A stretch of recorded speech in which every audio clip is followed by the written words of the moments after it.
Le royaume de France fut longtemps l'un des plus puissants d'Europe.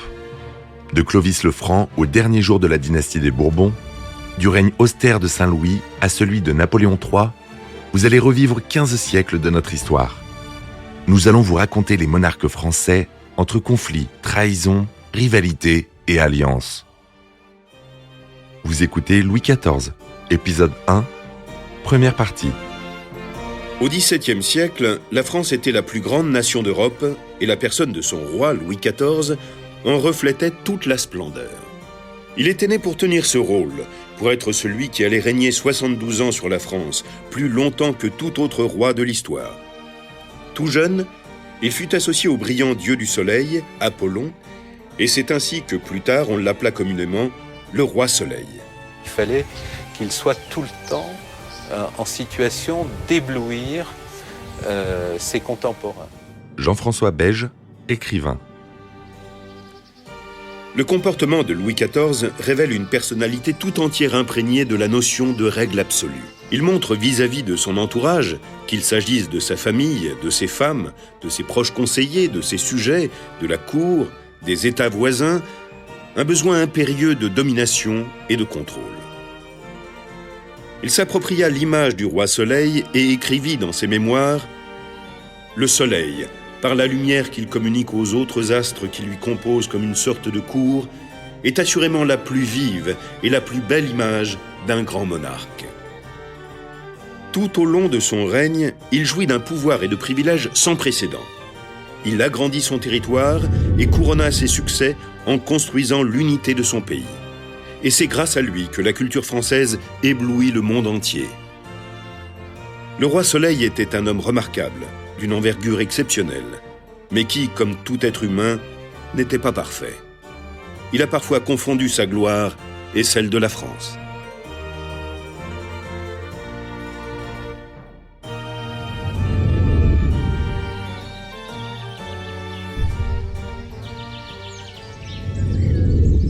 Le petit dauphin Louis, futur Louis XIV, naquit au château de Saint-Germain, le 5 septembre 1638. Il était le fils de Louis XIII et de son épouse, l'infante d'Espagne, de Portugal et archiduchesse d'Autriche, Anne d'Autriche. En 1615, nous sommes 5 ans après l'assassinat de Henri IV par Ravaillac. Michel Carmona, historien. Mais Louis XIII, au moment de la mort de son père, a seulement 9 ans, donc on le proclame roi, et puis c'est donc le conseil de régence qui va gouverner à sa place, et ce conseil de régence se réduit à sa mère, Marie de Médicis. Marie de Médicis s'est vue donner une mission par le pape, qui était, en somme, ma chère princesse, épousez le roi de France, faites-lui beaucoup d'enfants, bon catholique. Tout son programme politique, c'est de pouvoir amarrer la France au catholicisme, et elle va s'y employer. Voilà, alors c'est ça la toile de fond de ce qui se passe en 1615, c'est-à-dire la réalisation de ce qui est le grand rêve de Marie de Médicis, le double mariage espagnol. Louis XIII épousait Anne d'Autriche, fille de Philippe d'Espagne et arrière-petite-fille de l'empereur Charles Quint, et sa sœur, Élisabeth, épousait le frère d'Anne, qui deviendrait Philippe IV en 1621, en accédant au trône d'Espagne. Le fils de Louis XIII devait donc hériter d'une puissance acquise au cours de la longue lutte pour contrôler l'Europe qui avait opposé les Bourbons aux Habsbourg austro-espagnols. Les alliances dynastiques forgées tout au long du XVIIe siècle dans le but de maintenir la paix, comme ce double mariage entre familles royales, ne servirent à rien. La victoire commençait à se dessiner en faveur de la France l'année où Louis naquit. Les deux pays étaient à court d'argent et désiraient la paix. Mais chacun voulait que celle-ci lui soit des plus favorables. Personne ne soupçonnait qu'après la naissance d'un descendant Bourbon-Habsbourg, la France et l'Espagne resteraient en conflit pendant 20 ans. Louis XIII espérait donner à la France, morcelée sur le plan politique, une identité culturelle qui forgerait son unité. Avec son Premier ministre, Armand Jean du Plessis, cardinal-duc de Richelieu, il mena une politique impitoyable qui restreignait les droits de la noblesse et accroissait le pouvoir central de la monarchie. Louis XIII endosse la politique préconisé par Richelieu. Et petit à petit, on s'écarte progressivement de l'Espagne. Et dans les années 1629-1630, on ne se fait pas ouvertement la guerre, mais on est dans des camps opposés.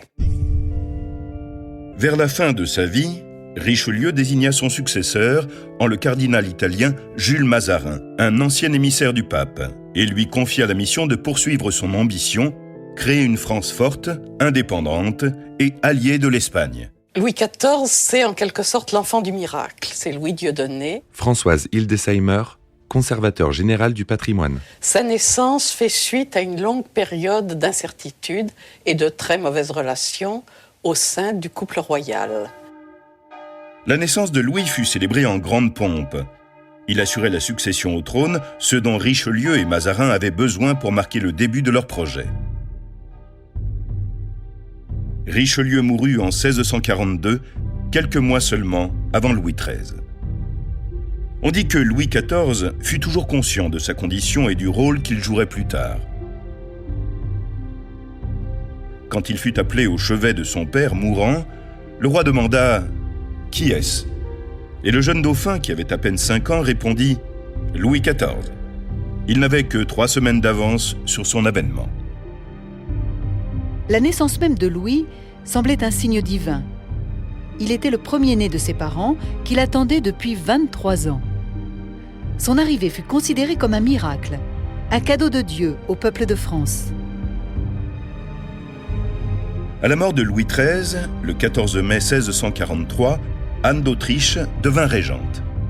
Elle partagea immédiatement son pouvoir avec l'ancien Premier ministre protégé de Richelieu, le cardinal Jules Mazarin. Une régence pour les nobles, c'est toujours une période où ils se disent qu'il va y avoir des opportunités, et des opportunités fortes, puisque Louis XIII et surtout Richelieu les avaient exclus du pouvoir.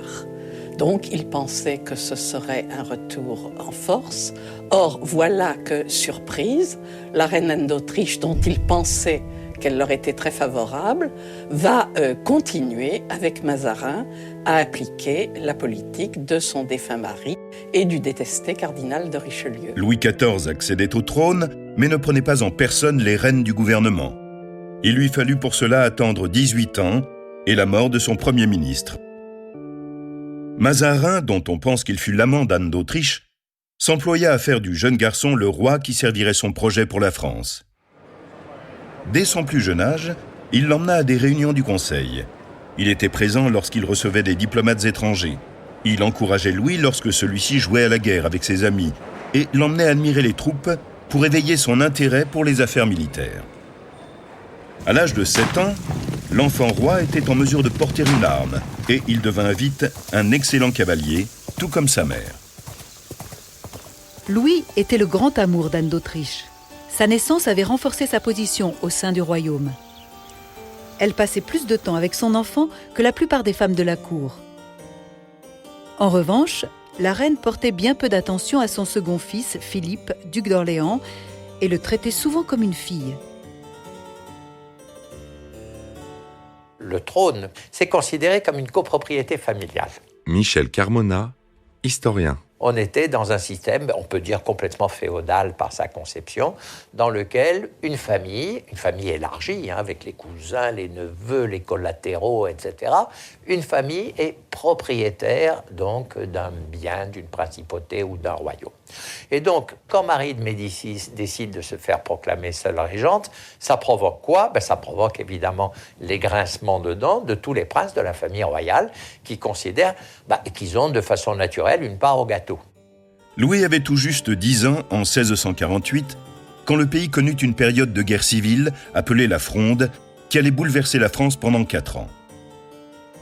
C'est une révolte dont les historiens ont beaucoup peiné à trouver le sens. Je dirais que c'est le dernier soubresaut de tout le royaume de France, puisqu'il y a une fronde des nobles, une fronde des parlementaires, une dernière réaction face à l'affirmation de l'absolutisme.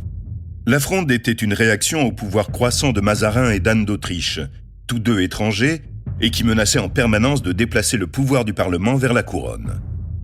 C'est donc un épisode dramatique au cours duquel Anne d'Autriche et Mazarin ont été à deux doigts de perdre le pouvoir, et le jeune Louis XIV l'a vécu très intensément, et ça va marquer sa vie durant, sa relation avec son entourage et surtout à la chose politique.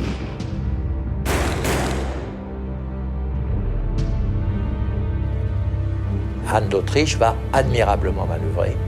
Et c'est son comportement, son habileté, elle est bien conseillée par Mazarin, mais c'est son habileté, malgré un caractère qui est un caractère très fort. Elle ne supporte pas les offenses qui sont faites au pouvoir royal. De temps en temps, c'est Mazarin, plus onctueux, qui lui dit « il faut faire semblant de céder », et puis on n'en sera que plus fort après pour gagner la bataille suivante. Et tout ceci fait qu'elle préserve le trône, et que lorsque Louis XIV va être en mesure d'exercer le pouvoir personnel, il a vraiment en main absolument toutes les cartes, et des cartes extrêmement fortes, et ça, il le doit à sa mère. Malgré des épisodes terrifiants pour la famille royale, cette tentative de contrer la centralisation du pouvoir fut un échec. Mais Louis n'oubliera pas et punira plus tard les nobles et les membres de la famille royale dont il sentait qu'ils l'avaient trahi au cours de cette révolte. Louis XIV a été l'élève de Mazarin qui lui a inculqué l'idée qu'il devait être le plus grand roi d'Europe. Françoise Hildesheimer, conservateur général du patrimoine. C'est dire la vision qu'il en a. Elle est très élevée. Il a très intimement conscience de surcroît d'être le représentant vivant de Dieu sur terre, et ça impose une majesté accrue, et il a la volonté, on pourrait même dire la volonté forcenée, de s'affirmer comme le plus glorieux roi d'Europe.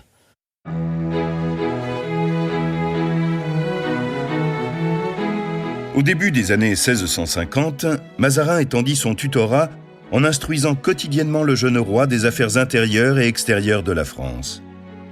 Dans les dernières années de sa vie, Louis avait alors entre 15 et 22 ans, il l'impliqua dans toutes les affaires de l'État. Le jeune homme commença à présider les réunions du Conseil et à accueillir les dignitaires étrangers en visite officielle. Pendant la majeure partie de la vie de Louis XIII, la France et l'Espagne furent en guerre. Le jeune roi fut donc instruit dans l'art de gouverner un pays qui se devait d'être victorieux, mais manquait cruellement d'argent. À sa majorité, Louis avait hérité de sa mère et de son père de substitution un grand sens de sa responsabilité envers Dieu, puisqu'il était roi de droit divin.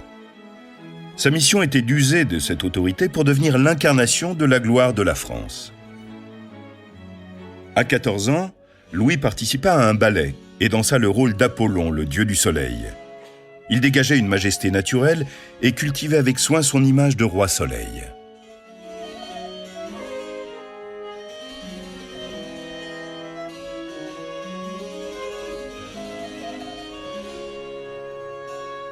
De 1635 à 1659, c'est la guerre ouverte avec des hauts et des bas, des répits, mais c'est toujours la guerre avec l'Espagne. Et ça va donc se terminer. En 1659, le traité des Pyrénées mit fin à la guerre d'Espagne. Il prévoyait le mariage du jeune roi de France à l'infante Marie-Thérèse d'Autriche, fille du roi d'Espagne. Il fut signé en territoire neutre, sur l'île des Faisans, au milieu de la rivière Bidassoa qui séparait les deux pays.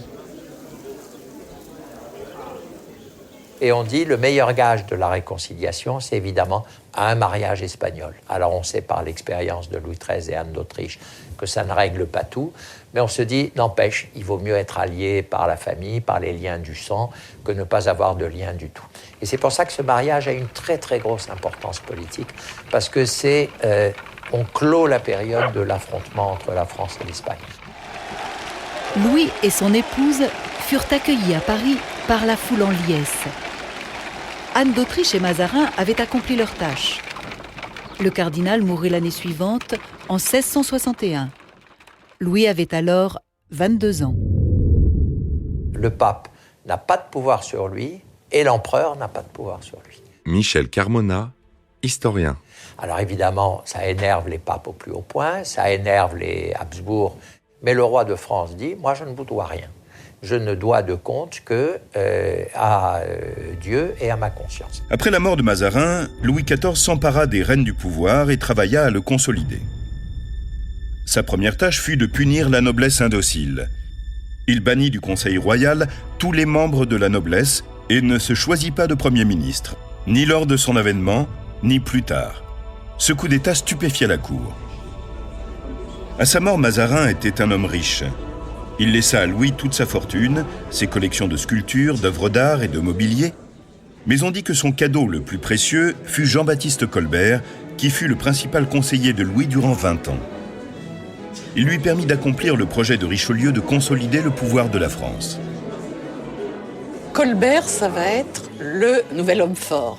Mais ça ne sera pas un principal ministre, c'est un ministre d'État, mais qui va être l'auxiliaire dévoué et qui, avec sa famille, va devenir un des clans les plus puissants, puisque Colbert va s'assurer le contrôle général des finances, les bâtiments du roi, la marine par le biais de sa famille, et toute la direction aussi de la politique économique du royaume.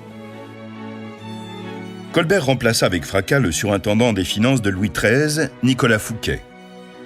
Colbert était d'humble extraction, mais Mazarin avait décelé en lui une intelligence supérieure dès son plus jeune âge. Sous Louis XIV, il devait devenir le plus remarquable administrateur de l'histoire de France. Le roi avait déjà remis à leur place ses ennemis et raffermi son pouvoir. À présent, secondé par Colbert, il allait pouvoir moderniser la France. Le véritable début de son règne est marqué par une série de réformes administratives et fiscales. Les caisses du royaume sont vides. Colbert réforme le système financier.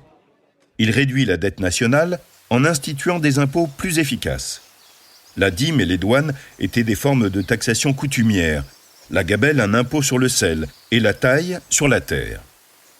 Colbert lance également un grand programme de travaux publics et travaille à développer les échanges commerciaux. Puis il remodèle la marine royale qui n'avait guère d'envergure. Par ses forces militaires, Louis XIV supplante à cette époque les Pays-Bas dans son rôle de pivot de l'Europe vers l'Est.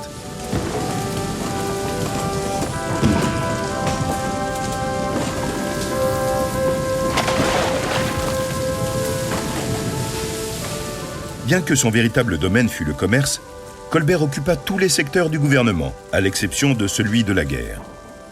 Et son travail porta ses fruits.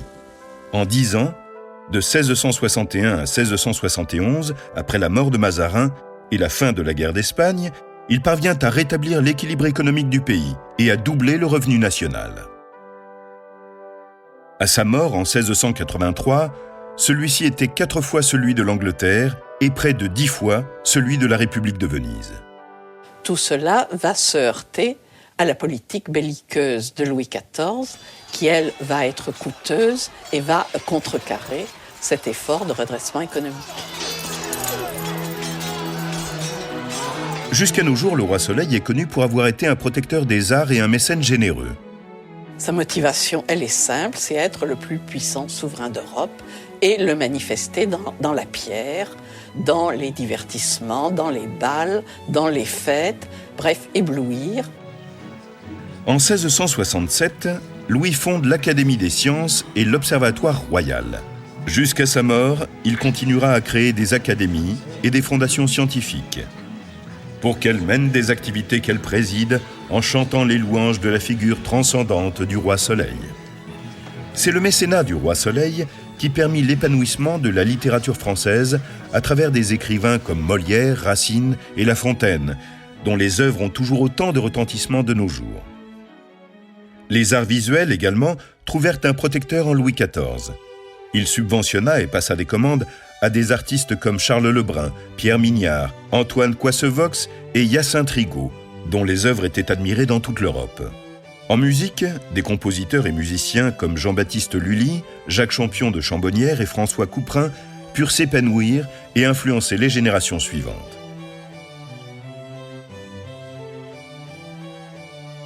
Au cours des années 1660, le travail acharné de Colbert et l'efficacité de son administration permirent à Louis de lui laisser la tâche de reconstruire la France et de se tourner vers le projet qui lui tenait à cœur. Il voulait se retirer à distance de la capitale et reconstruire Versailles, l'ancien rendez-vous de chasse de son père. Colbert fut incapable d'arrêter les dépenses faramineuses que nécessitait la construction de Versailles et les campagnes militaires. Il n'aura aucun successeur et lorsqu'il mourra, le trésor devra de nouveau faire face à la faillite.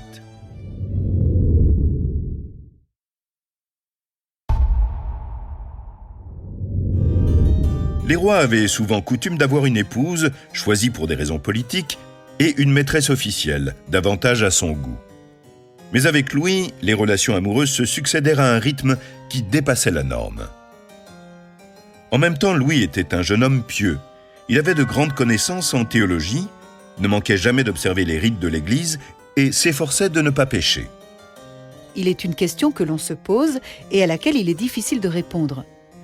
Comment Louis s'arrangeait-il avec la contradiction évidente entre ses liaisons extramaritales et son lien avec Dieu? Louis XIV se confessait de ses frasques et ses directeurs de conscience successifs lui conseillaient toujours de rejoindre un peu plus le chemin de la vertu. Jean-François Beige, écrivain. Mais il se laissait aller aussi à ce qui était la nature humaine. Admettre les péchés du roi, c'était aussi une façon de ne pas contrarier le grand dessein royal qui était de donner au royaume de France tout son lustre et toute sa force politique. Le rôle quasi divin qu'il devait assumer provoquait chez le jeune roi des moments de doute et un manque de confiance en soi. Il avait été élevé dans l'idée que chacun devait l'admirer.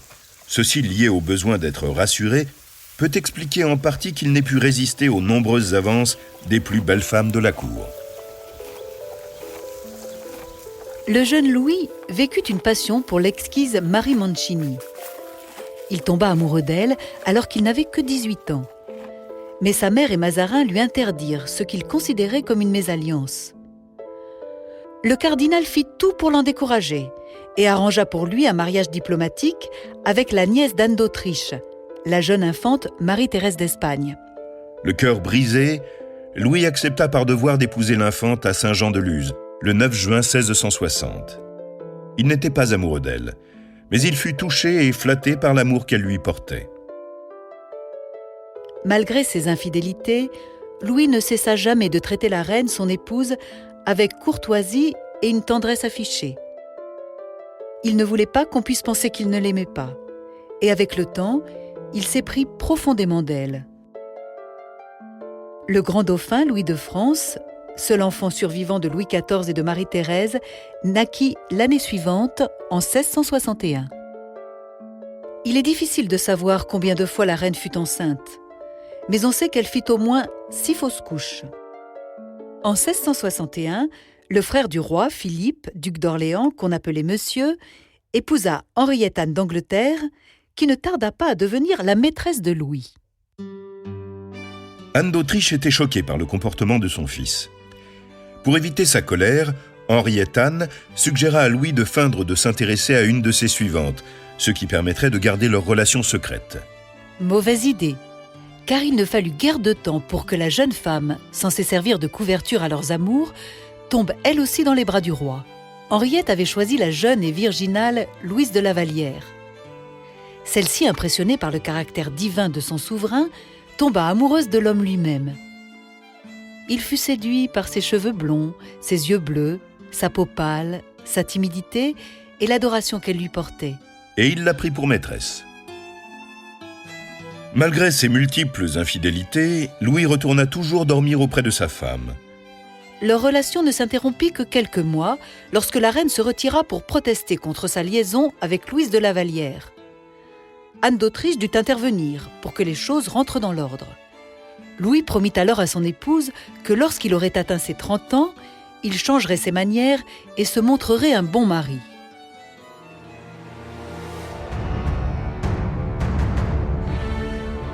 Vous venez d'écouter Roi de France. Si vous avez aimé ce podcast, vous pouvez vous abonner sur votre plateforme de podcast préférée et suivre Initial Studio sur les réseaux sociaux. Roi de France est un podcast coproduit par Initial Studio et Merapi. adapté de la série documentaire audiovisuelle éponyme produite par Merapi. Cet épisode a été écrit par Thierry Bruand et Dominique Mougenot. Il a été réalisé par Dominique Mougenot. Production exécutive du podcast, Initial Studio. Production éditoriale, Sarah Koskiewicz et Mandy Lebourg, assistée de Sidonie Cotier. Montage, Camille Legras. Avec la voix de Morgane Perret.